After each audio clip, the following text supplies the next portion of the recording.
సేమియా పాయసం ఎప్పుడు చేసినా చిక్కగా తిక్కగా అయిపోతుందా? అలా అయిపోకుండా ఉండాలంటే ఈ చిన్న చిన్న టిప్స్ ఫాలో అయ్యారంటే చాలా చాలా బాగా వస్తుంది. మరి ఎలా చేయాలో చూసేద్దామా? దీనికోసం స్టవ్ పైన కడాయి పెట్టుకొని ఒక 2 టేబుల్ స్పూన్ల నెయ్యి వేసుకోవాలి. ఇందులో కొంచెం జీడిపప్పులు వేసుకొని కాస్త దూరగా ఫ్రై చేసి పక్కన పెట్టుకోవాలి. డ్రై ఫ్రూట్స్ మీ ఇష్టం అండి. బాదం, జీడిపప్పు, కిస్మిస్ ఏమన్నా వేసుకోవచ్చు. నేను ఇక్కడ జీడిపప్పు మాత్రమే వేశాను.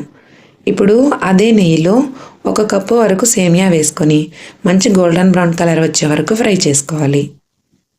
ఇది వేగేలోపు మరొక స్టవ్ పైన ఒక బౌల్ పెట్టుకొని 1 కప్పు సేమియాకి 5 కప్పుల పాలనైతే వేసుకుంటున్నాను. చిక్కటి పాలైతే 3 కప్పుల పాలు 2 కప్పుల నీళ్లు కూడా వేసుకోవచ్చు. ఇలా 5 కప్పుల పాలనైతే బాగా మరిగించుకోవాలి.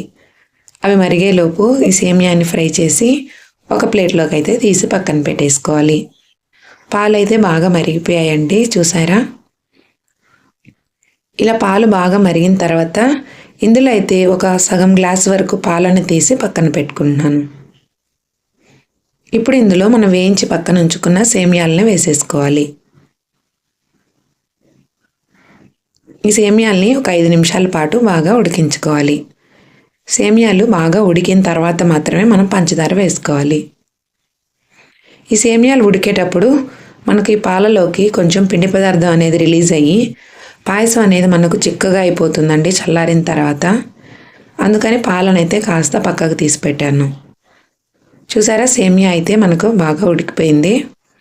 ఇప్పుడైతే 1 కప్పు సేమియాకి 1 కప్పు పంచదార అయితే కొలత అన్నమాట, కరెక్ట్గా సరిపోతుంది. 1 కప్పు చక్కెర వేసుకొని బాగా కలిపేసుకోవాలి. ఒక 5 నిమిషాల తర్వాత కాస్త ఇలాచీ పౌడర్, వేయించి పక్కన ఉంచుకున్న జీడిపప్పు పలుకులు వేసుకొని మరొక 2-3 నిమిషాల పాటు ఉడికించుకోవాలి.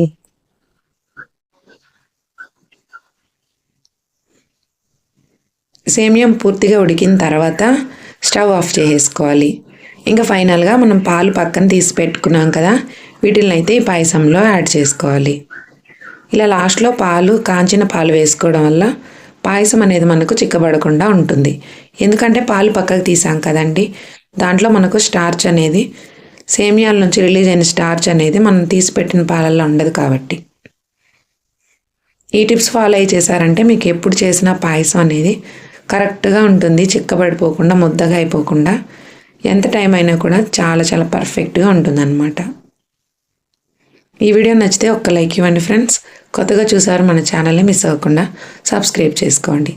Thanks for watching.